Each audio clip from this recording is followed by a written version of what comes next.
Okay, another solo episode. This episode is going to be all about fixing your depth while squatting, not benching. I don't care about elbow depth on bench. I do. I've got a couple of IPF lifters, so by default, I have to. I don't care because it's just dumb. But anyway, I don't think anyone's an expert on fixing elbow depth. This is taking a different direction real quick. Let's talk about fixing squat depth because that's where the money's at. In order to begin this conversation, I have to let you know the context, the lens through which I'm looking at this. So if you've been listening to this podcast, you will have heard this before, but it always helps to hear it again. If you're new, get ready. You're about to hear it for the first time. The ZeroW methodology is sort of built upon the premise that we are all the same animal doing the same movement. So although we are different shapes and sizes, we are all human beings. We all have hips, we all have pelvises, we all have spines, shoulders, etc. And we're doing squats to the same parameters as far as powerlifting is concerned. So with the same animal doing the same movements, within these movements, there are certain biomechanical rules that apply to everybody. There are certain ways that the human body only has options to move in, and these apply to everybody, despite the different shapes and sizes, etc. There are very few exceptions. That's the lens with which I am looking through. In terms of ZeroW's way of looking at a squat, we break down each lift into 3 biomechanical rules. Rule number 1 is where does power come from? In the context of squats, the power comes from the muscles of the legs and hips, and that power needs to be transferred through a stable system. Yeah, stable buzzword, whatever. A controlled system.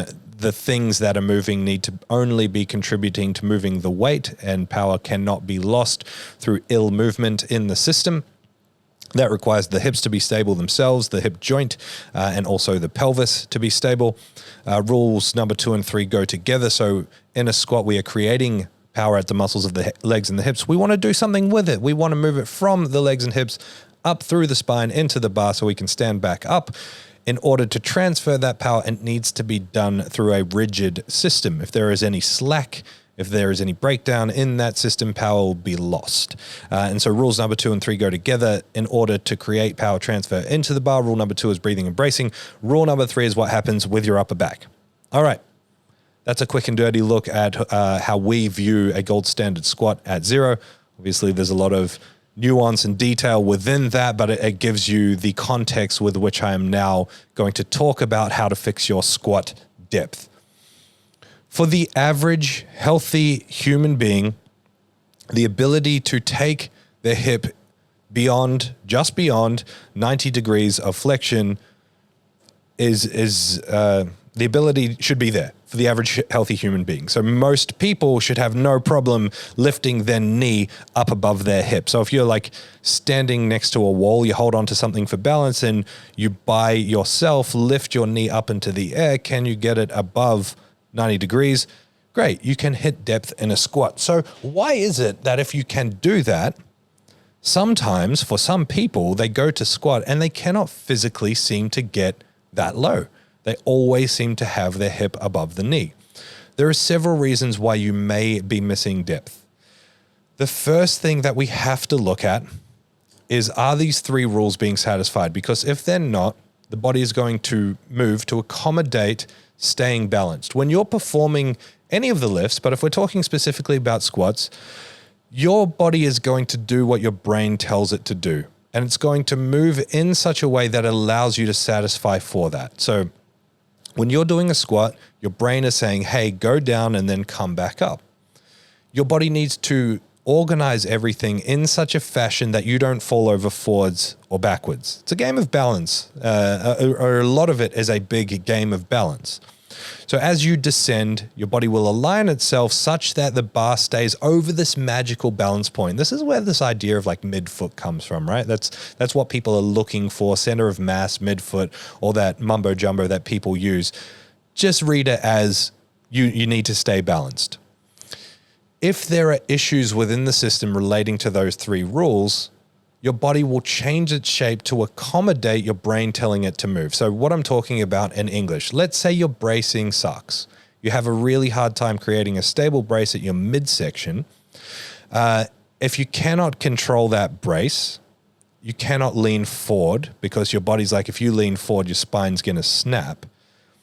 As you descend in the squat, your body is going to try to keep the bar over your midfoot, over that magical balance point, right?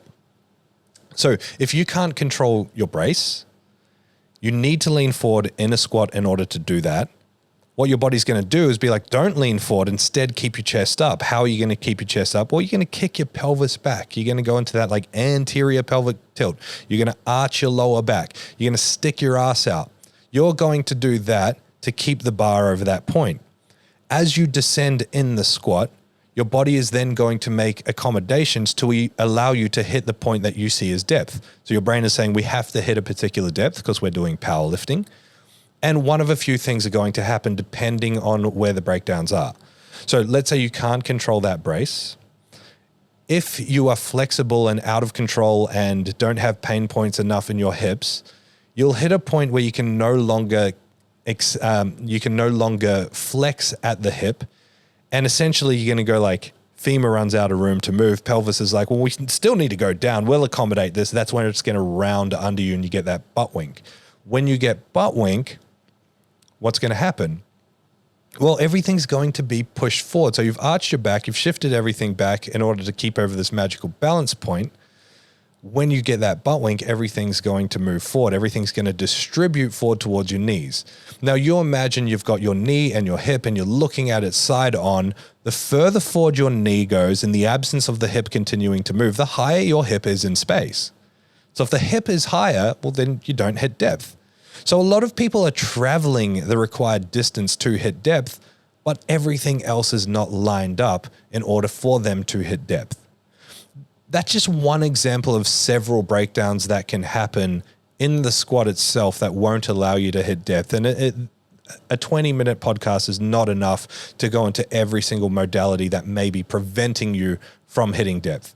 So that's a little bit harder to talk about. What I can talk about is what strategies you can use to hit depth. So the first point of call for us is going to be to address these three rules. Can you control the hips?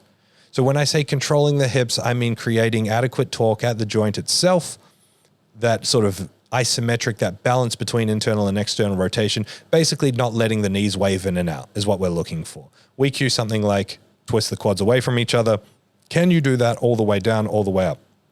When you roll into that internal rotation, it tends to be coupled with the pelvis rounding under, tends to be coupled with you loading into your quads, which tends to then be coupled in with your knees traveling forward, which then results in that hip being higher. So we need to be able to essentially sit into the hips, for lack of better terminology. So being able to open up the hips to the degree we need and holding that while we go down and up is going to be really important, especially in like a mid-stance low bar squat, which is what the majority of powerlifters are using. Need to be able to control the hips. You can isolate the hips by taking them out of the squat and doing it on a leg press so you can stabilize the pelvis and so you can move through that full range, etc. That's going to be one of the primary strategies in terms of hitting depth. So before I continue, here's why just squatting lower won't work. And this is the trap everyone gets stuck into. They do a competition, they get pinged on a high squat, maybe they even bomb. They come back to their training, they're like, I can never do this. And again, I need to fix this. I'm going to start from bare bones, going to strip the squat right back, go really light, high reps, lots of volume, and I'm just going to sink every single rep. And that's exactly what they do. They sink every single rep. They sit on the floor. But when the weight is that light and their brain is saying, go lower, go lower, go lower, their body will just accommodate it. It'll just make changes, shoot the knees forward, round the back under, round the upper back forward to get to depth. Then eventually when the weight gets heavy enough, your body's going to be like, hey, we can't do that under this sort of load. So we're just going to stop short. We're just going to cut it high. And you get stuck in the same trap because most people that squat high can squat to depth with a really light weight by just messing up their body, as in like just rounding their back completely or caving their knees in or shooting everything forward. You can move however you want with 20% of your max. You can move however you want with like 60, 70% of your max. 100% of your max, your body's only going to move the way that it can, otherwise you are going to die. Maybe not die, but you know what I'm saying. So just squatting deeper is not enough. It's about addressing the root cause of the issue, and it's going to be one of three things: control of the hips, control of the brace, control of the upper back, or a combination of all three. And the three of them do talk together, which is where this gets complicated, which is why you should just enlist a coach if you're struggling with this. The next thing is going to be bracing. In my opinion, this is going to be the primary reason that people miss depth in squats. So somebody can't control their brace. They sort of create some of the breakdowns that I was talking about before. Maybe their breakdowns are slightly different, depends on the individual. And as a result, they can't hit depth. How are we going to fix bracing in a squat? Well, it's a matter of taking that brace out of the squat and addressing the principle in another exercise such that we can control the brace in the squat. And so for a start, this means learning how to brace properly. We have plenty of resources at ZeroW that teach you exactly how to brace. We have videos on the internet, on YouTube, everything. If you can't find it, message the ZeroW page. We'll send it to you, no problem. You need to know how to brace first and foremost. It's a forced exhalation against a blocked airway. From there, you need to address the principle. So the principle is not abs. Bracing is not abs. So doing a bunch of like, oh, my midsection's weak, my core's weak, my abs are weak, my bracing's weak, and doing ab rollouts, it's not a bad thing, but it's not going to fix your brace. Doing beltless training, oh, my core sucks, I'm going to do beltless training. That's just going to make the weakness weaker. It's already holding you back in your squat. Making it weaker in the squat is only going to make it hold you back more. Bad idea. Instead, you want to wear your belt more often. So you've got that cueing tool to brace better while you're performing the squat. And then you want to address the brace outside of the squat in exactly the same fashion. So the fashion is set a brace with a rigid neutral torso while there is load going through your spine and your spine is moving forward and back in space. How can you do that without using your legs in the equation? Simple. Do an RDL, do a stiff leg deadlift, do a good morning. All of those exercises need to be performed with a perfectly straight back and a perfect brace in order to have carryover, and then you can start to see that implement into the squat itself. The upper back piece of the puzzle is going to be a big one as well. So where the bar sits on your back is extremely important in terms of this balance equation. The more the bar is sitting up, up the traps, up the neck, whatever it is, the more forward it is, the more you are likely going to load into the front of your body. You're going to stay upright. You're going to shoot your knees forward. It's going to change the balance equation in that way. This is why doing a high bar squat or a front squat and overhead press feels so good when you elevate your heels, when you're wearing like heeled Olympic weightlifting shoes. When you lift your heels, you're not leaning forward with the angle of the heels. No, you're just standing relatively upright. Why is that happening? Because you've shifted all of your body weight back to accommodate being able to stand up in a straight line even when your heels are up. So you've shifted your body weight back. The load being on the front equalizes, then the middle feels really nice. The bar's too high up on your traps, on your back, your knees are going to want to shoot forward. It's going to then contribute to your hip being higher. You have to travel more. That's why most people opt for a low bar squat when they're performing powerlifting, to get them under depth, just not like an Olympic lifting squat where you're sitting on the floor, just getting to depth, but also moving the most weight possible. If you're in a low bar squat and your shoulders are elevated, so you have a hard time depressing your scaps down, pulling your shoulders down towards your waist, that's the same relative thing. You've moved the bar upwards, you've lengthened the lever between your hips and the bar, and as a result, your body is going to pitch forward. So you need to have your shoulders set in a relative position that allows for that balance equation to be achieved. That sort of raises the next point, which is, why is it that some people put on heels and all of a sudden can hit depth? Do heels solve the depth problem? A lot of people then go to the ankles. Oh, it's accounting for my poor ankle mobility.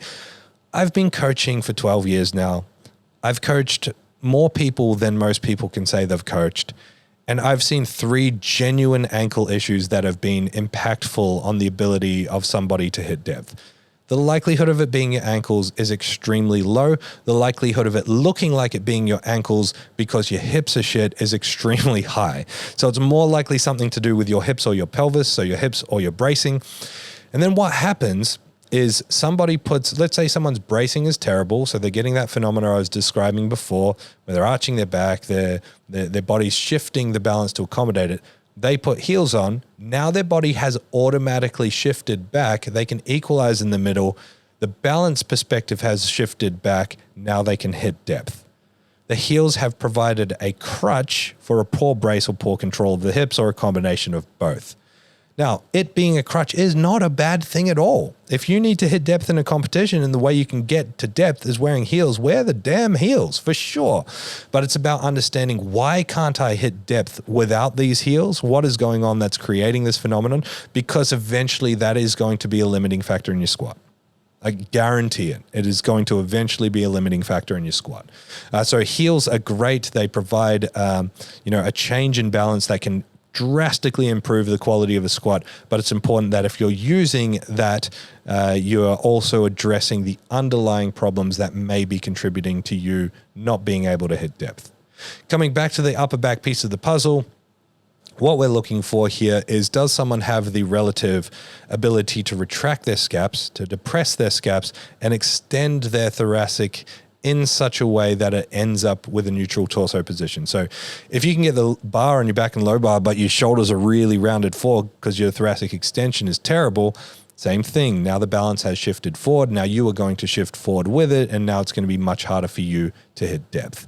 So you need to address all of those things in your upper back. The best way to do that, thankfully, is the same way that's going to benefit your bench press and your deadlift, which is rows done with a full range with that specific scapular position and upper back position in mind. So as you are pulling back, aiming low, keeping your scaps depressed, wrapping your shoulders behind you, chasing max retraction, sticking your chest up and out, getting an element of thoracic extension, all of that stuff is going to be extremely important in terms of translating into your position on a low bar squat. And most people can promise you this, most people do not have the requisite control in their upper back to be doing a low bar squat. This is where looseness up there comes from. This is where that nervy arm pain comes from. This is where sore wrists and sore elbows come from. Getting a strong upper back through crazy full range is extremely important, not just to your squat, but also to your bench press as well. So fixing depth normally relies on fixing fundamental missing principles in your squat. Once you've identified those, it's as simple as then maintaining those positions while you then focus on traveling through full depth. So this doesn't necessarily apply to the hyperflexible people because they tend to move through full range on everything, but it can do. Keep an eye on, if you squat high, or if you've been told you squat high by refs, but you're in denial and you think you hit depth, you do squat high if the ref said you squat high. If you squat high, keep an eye on your leg press, your hack squat, your pendulum squat, your belt squat, your split squats, your lunges. Are you cutting depth on all of these things? If you are, stop. Go lighter, go through full range. Hit depth on your hack squats, hit depth on your leg press. Make sure you're filming yourself. Watch your pelvis, watch your back. Is it completely rounding under you? Go lighter and make sure you can do it without doing that, and then start to load it back up. Do not leave any stone unturned here. If you are just squatting deeper in your squats thinking that's going to fix your depth, you're going to likely be severely disappointed when you then go to next max out or do a competition and find out, oh shit, I still can't hit depth. I hope that was helpful. There's a lot to unpack and a lot to understand when it comes to hitting depth on a squat. We are here to help, so flick us any questions. If you need coaching, you know where to find us. I hope you enjoyed that one. Thank you.